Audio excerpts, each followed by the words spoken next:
Welcome back to the Into Greatness podcast with Jason and Jolene. I am Jason. She's Jolene. We're coming at you pseudo live because we're recording in studio now for like a third episode or something. Yeah, I think so. Isn't that great? It's fabulous. It's fun. And Jason's teaching me how to throw my voice, you guys. So hopefully you can all hear me okay. Yeah, it's just be about projecting the voice.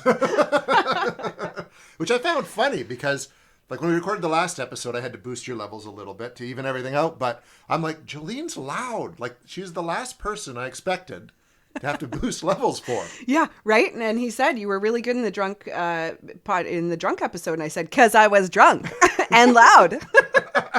It all works out. The magic of audio editing.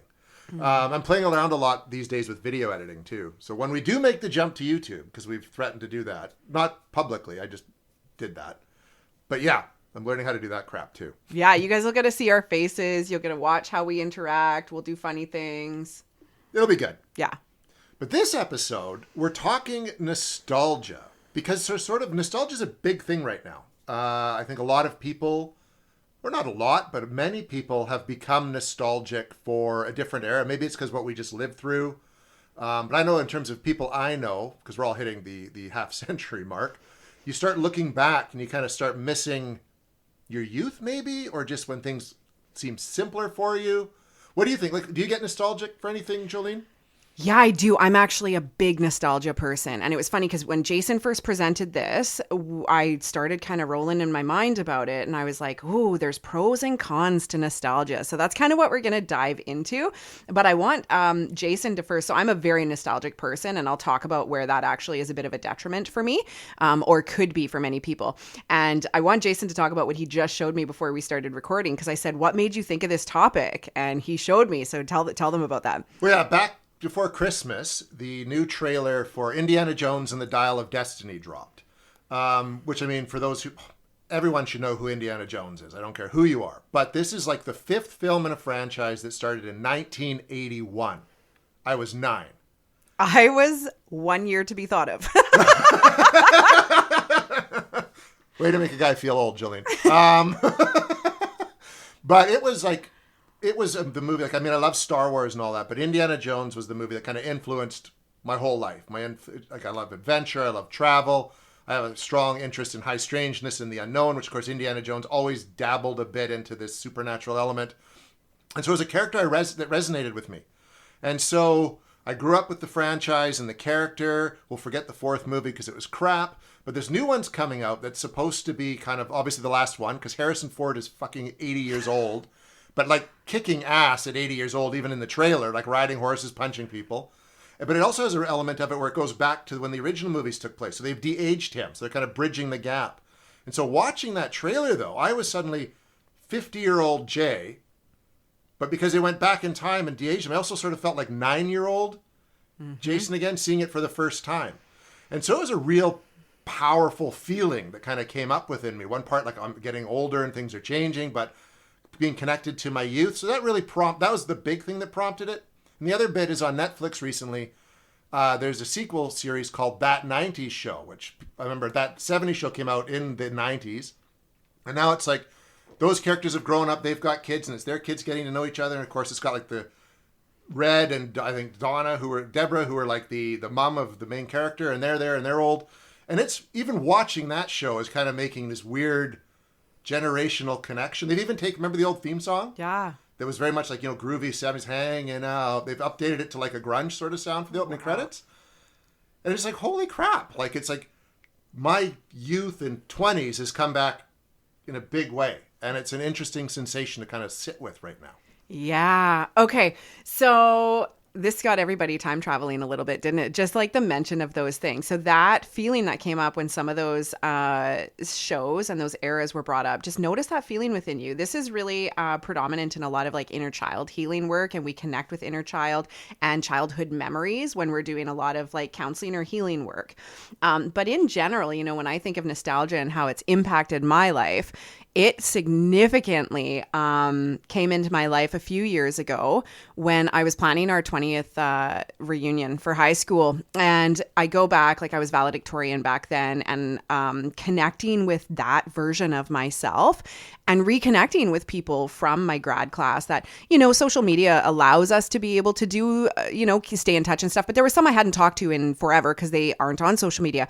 And I remember a few conversations with people, and they reminded me of the version of myself back then that maybe I had lost sight of for a little while, or that I wasn't as connected to. And I remember sitting there, and I frequently would go through my old photos as well and just sit there and reminisce about old friendships and memories. And I'm one of those classic people that will like retell the old memories, right? Because I just think there's so much joy in all of that.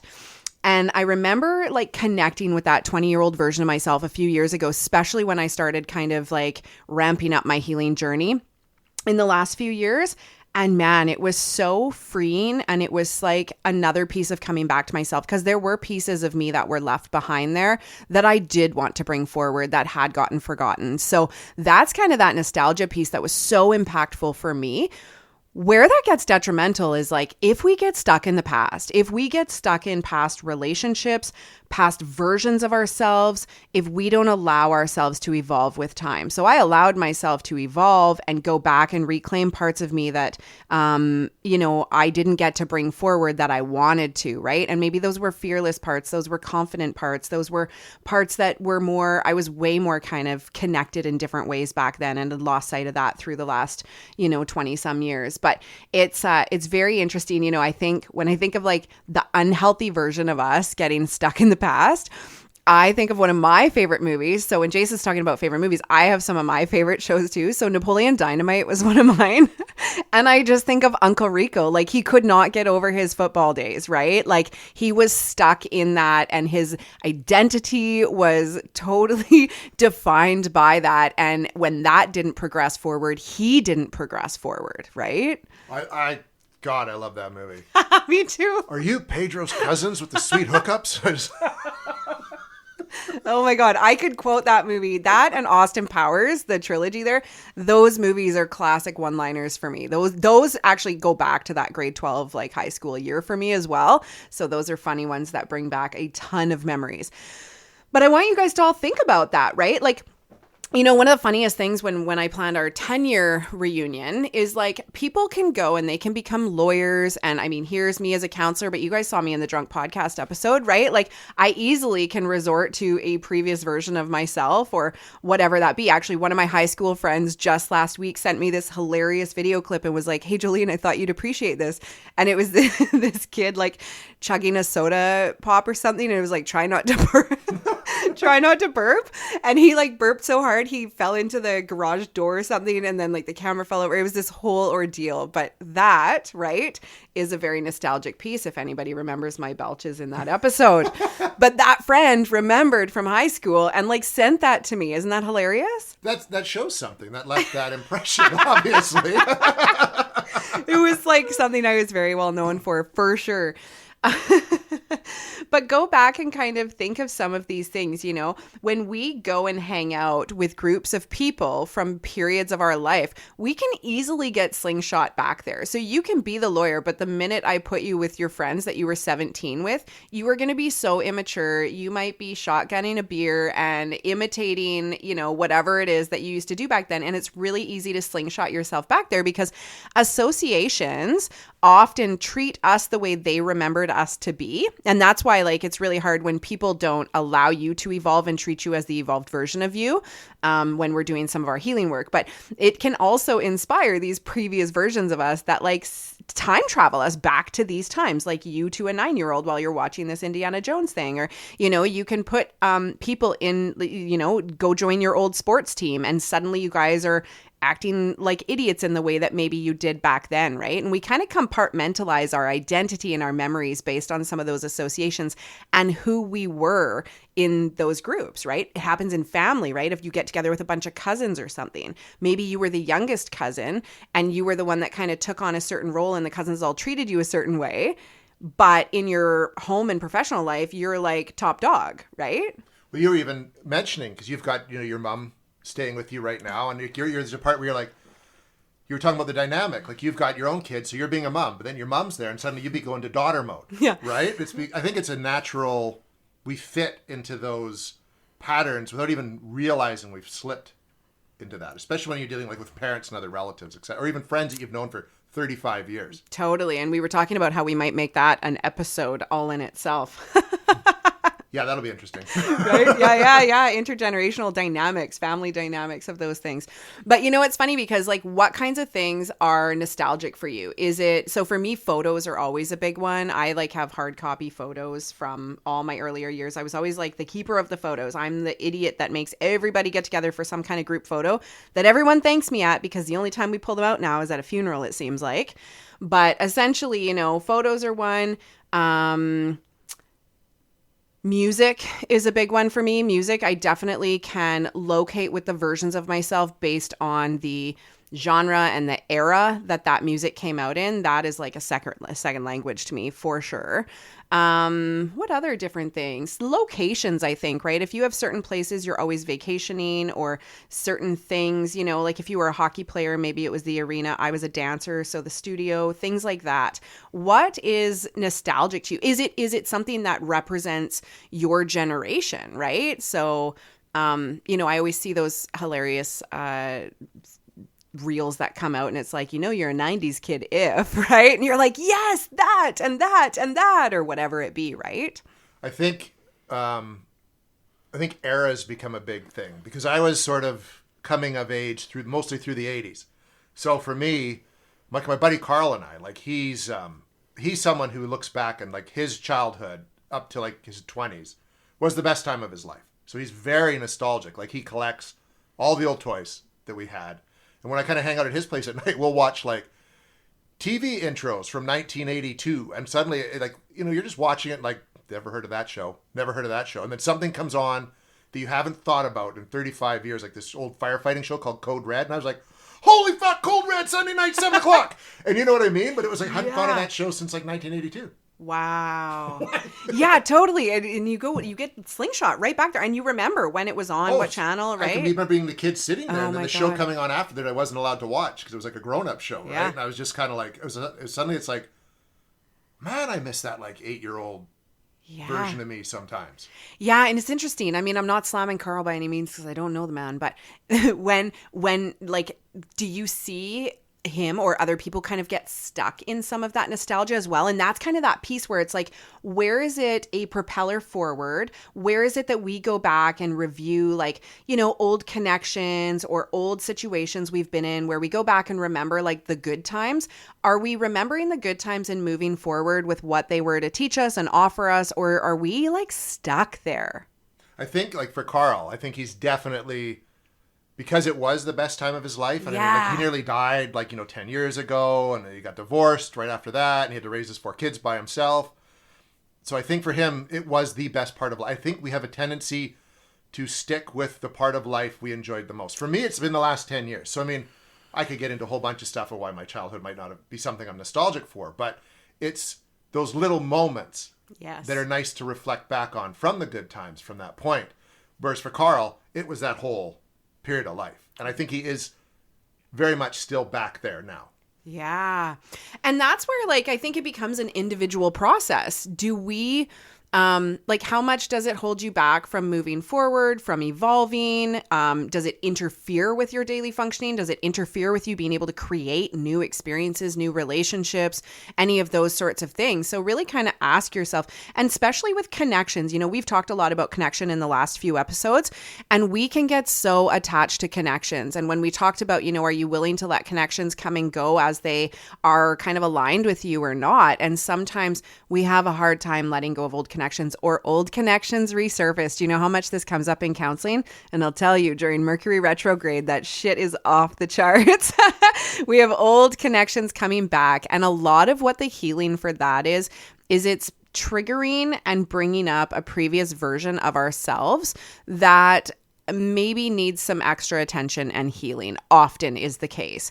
And there's a part of us that may be attached in an unhealthy way or connected with that individual in a certain way that is impacting relationships moving forward, whether that be, again, romantic, work, family, whatever types of connections we have.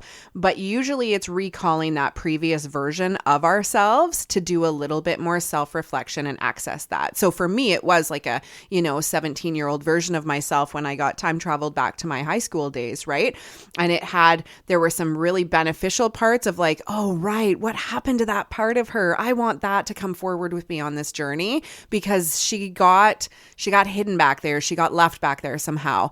And that was really beautiful to have some other people kind of point that out. Like, these were my favorite qualities about you. And some people close in my life at that time, those were their least favorite qualities about me. And I was like, that's why I hid all of this, right?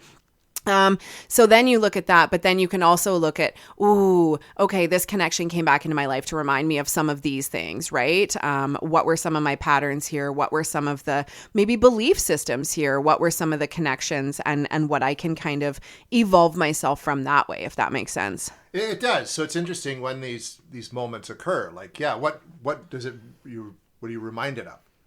What were those parts of you that were important? And I know kind of when I see that trailer, it's kind of like when I was young, I had more of that sense. I mean, given my career and things that went on, a lot of my innocence and shit was beaten the fuck out of me, and it's gone. I'm very cynical, jaded. But like, if you can kind of capture a little bit of that childhood wonder of like this great adventure on a big screen, but like that feeling carried on for the rest of my life. Yes. So get a bit of that back. And sometimes we get that when we have kids of our own. Sometimes you need something to remind you of that. And it's a feeling. That's the thing. Nostalgia is rarely a thought in itself. It's a feeling. And that's like the common thing you and I have both talked about here is like, there's a feeling that comes up. And whether it's the feeling of being that excited 9-year-old, like there is something that happens within us that's so activating. And I think that's the beautiful part that we all really connect with. And that's also like our nervous system jacking up and doing some things that makes it such a more relevant experience, right? Yeah. Feeling is powerful. And I think we don't trust feelings enough, right? Yeah. And I think people get feelings and emotions kind of confused. They are different. Like, I equate feelings as more of like an instinctual thing, like a intuitive kind of thing. Intuitive thing. And emotions are like, well, it's different. Response to a situation. And the emotions are supposed to be a guide. That's it. And I know people who get caught up, they let their emotions rule their life. We think we talked about this before. Let the emotions rule their lives. But it should be more of just a guide to how maybe you should respond. Whereas that feeling is something that is, an instinctive things that kind of, if you kind of trust that, you will know how to react at those moments. Yeah, and if we really want to take this a little deeper for the people that kind of speak this language in our listener audience here, but like there are things that our soul recognizes. And I think along our journey of life, there's certain markers and little kind of like roadmap markers and like little check stops along the way. And sometimes nostalgia will reactivate that like that little mark on your soul's path, right? Or individuals that were meant to be, I think we have various different versions of soulmates throughout a lifetime, whether it's in people form, animal form, whatever that looks like as teachers, right? And people, I see them as like the water station on a marathon. They're the ones that are like cheering you on, giving you a cup of water, saying you're still on the right path, keep going, right? Mm-hmm. And we have so many of these connections in our life that come up at different times. Sometimes we get slingshot back to a previous one so that we can get back on track, right? So sometimes nostalgia is a really good navigator. It's a redirector, right? And it's some of that feeling is like soul activation that comes up for us. Yeah, and it's funny because those moments, as long as you're not sort of living in that nostalgia bit, will come up, I think, in moments when you need them, but you're not necessarily aware that you need them. Yeah.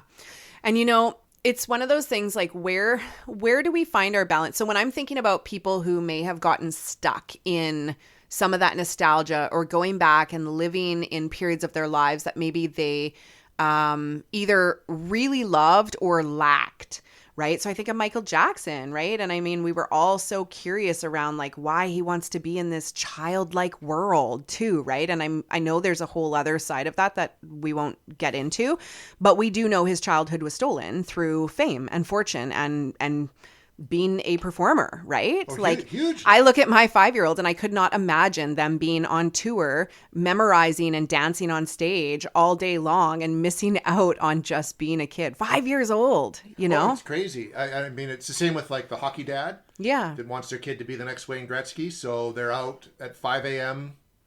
Like not just playing the sport for fun, but I mean, they're being driven towards being a NHL star. Yeah. Which is sad. My cousin had that happen to him. Yeah. So looking at all those pieces of the ones that really are like stuck because there was a lack or a longing for that wasn't there. And it's like giving it to yourself later. That's like extreme inner child healing at that point. But I mean, if you got the money for the roller coasters, then giddy up.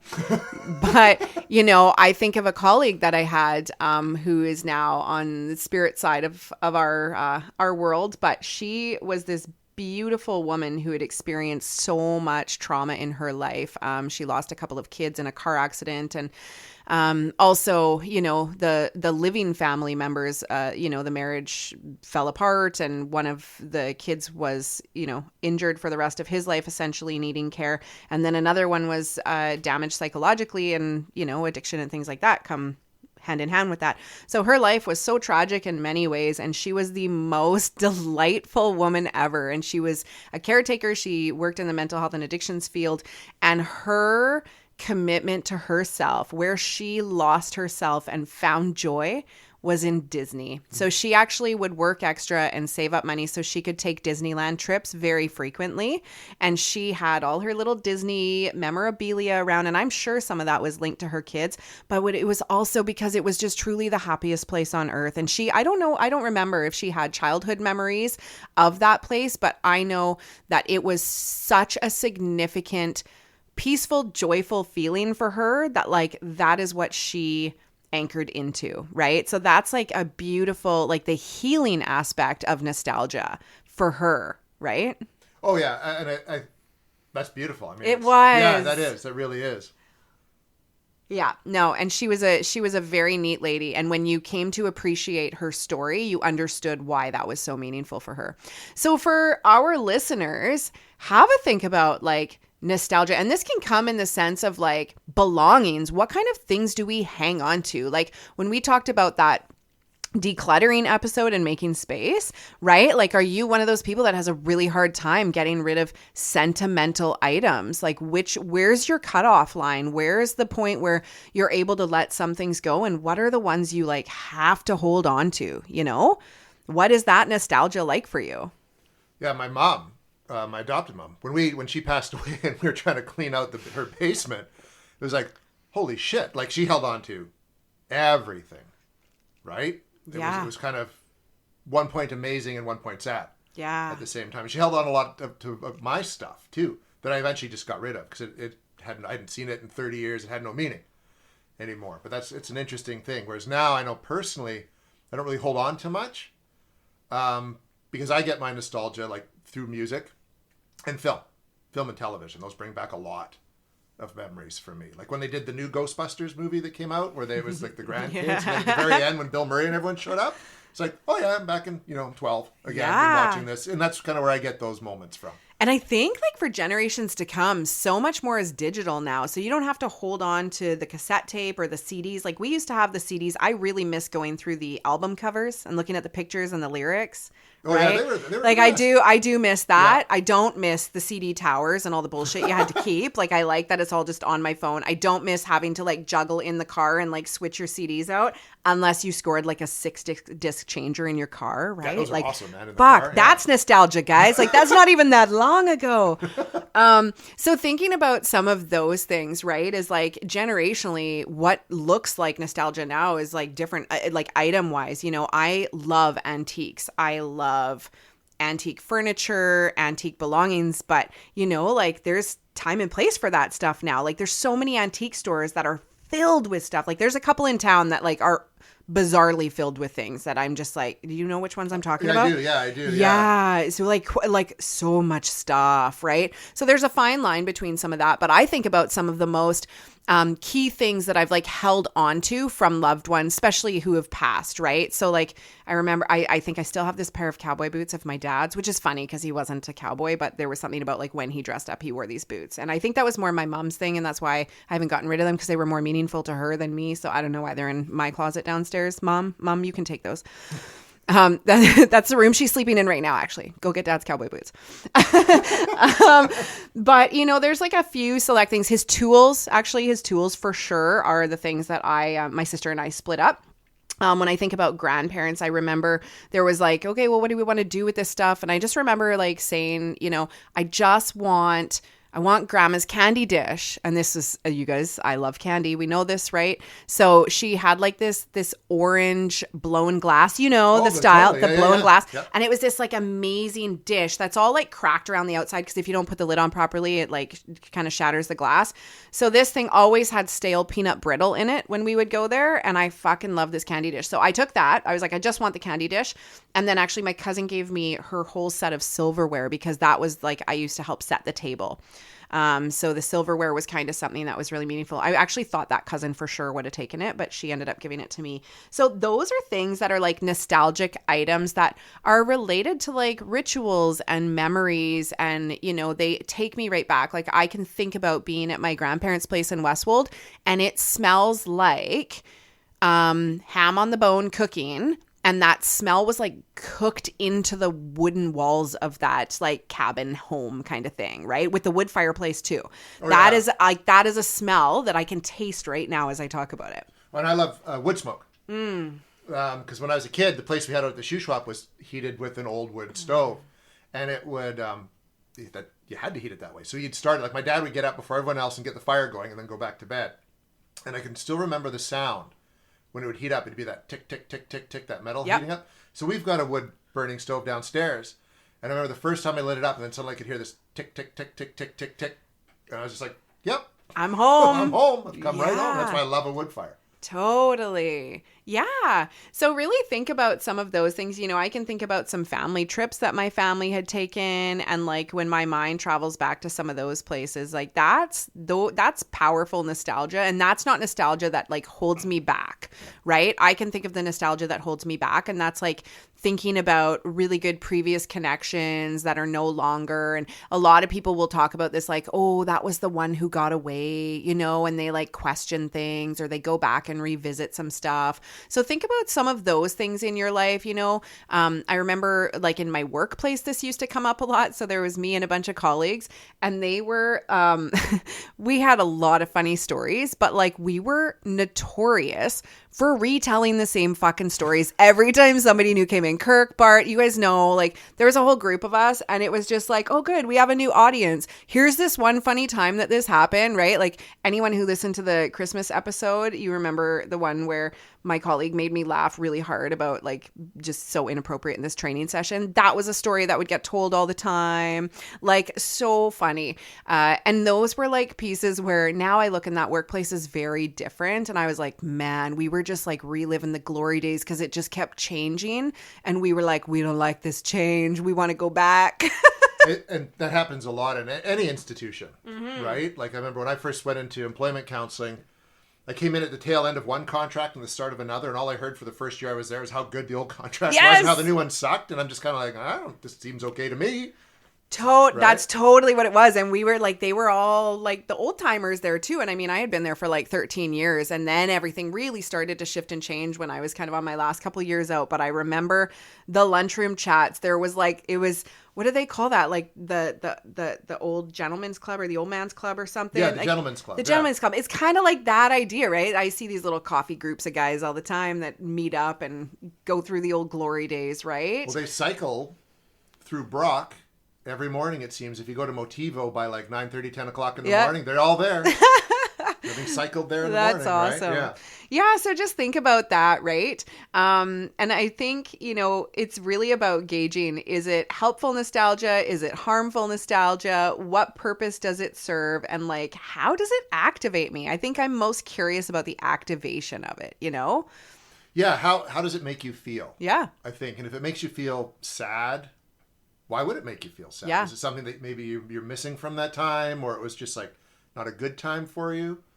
Or do you feel like kind of invigorated by it or like childlike again? Yeah. Or are you one of those people that literally never looks back? So I talked with somebody a few years ago, and I remember kind of like reminiscing about something, and they're like, yeah, I try not to. It was someone who had gotten a hold of like their old yearbook, and they were like, yeah, I try not to look back. I don't look back at anything. Like nostalgia almost doesn't exist for me. Like, interesting. Total forward thinker, right? And I was like, whoa, They're rare. They got to be rare. Yeah, and I don't know. I don't know how that serves their life, or what that whether that's like a trauma response of sounds like it to me, right? Yeah. Like everyone at some point looks back, and I think the older you get, the more you do, because your days are numbered. Yeah. Really, right? Yeah. So you kind of start to remember stuff, but to never look back, I couldn't even fathom. There's periods of life. It's funny. I try never to think about my time at the paper anymore. And like the last 3 weeks, almost every second night, guess what I'm dreaming about? Oh. So you can't stop it. My subconscious is like, no, you're not done with that shit yet. Like, totally. Yeah. Wow. Yeah. And, for this individual, I wouldn't be surprised if you were to look, they were probably a little bit higher on like the autism spectrum in terms of the way their brain operated, kind of less neurotypical, right? So that's kind of interesting too, in terms of just like staying focused on the forward and not having sentimental emotional connection to things in the past. So that was a curious piece that I was like, maybe that's an element that's to play here. But yeah, it's fascinating to me when people explain sort of their reasoning, and I think that person also appreciated a lot of like stoicism and stuff, which is I follow the Stoic philosophy too, and it's more just about regulating your emotions, not letting them rule you, right? Without being like cold as fuck. Yeah, you're not cold as fuck. You're supposed to still feel things deeply. You just don't like to go off the handle and push your computer off a desk. Totally. It's like, I'm mad. I'm just going to go for a walk. Yeah. Yeah. So there we go. I'm sure that you guys are feeling a little nostalgic now. We will interact on social media and get to know what throws you back into the old memory bank. Yeah, we'd be curious. Leave a comment. We'll respond. Usually we do. We try to. If We do. We do. Might take us 3 days because Jay doesn't always go onto the app. I'm pretty responsive, guys. That's why you're in charge. Yeah. Anyways, we'll be back again next week with a whole new topic for your ear holes. Until then, I'm Jason. I'm Jolene. Talk to you soon.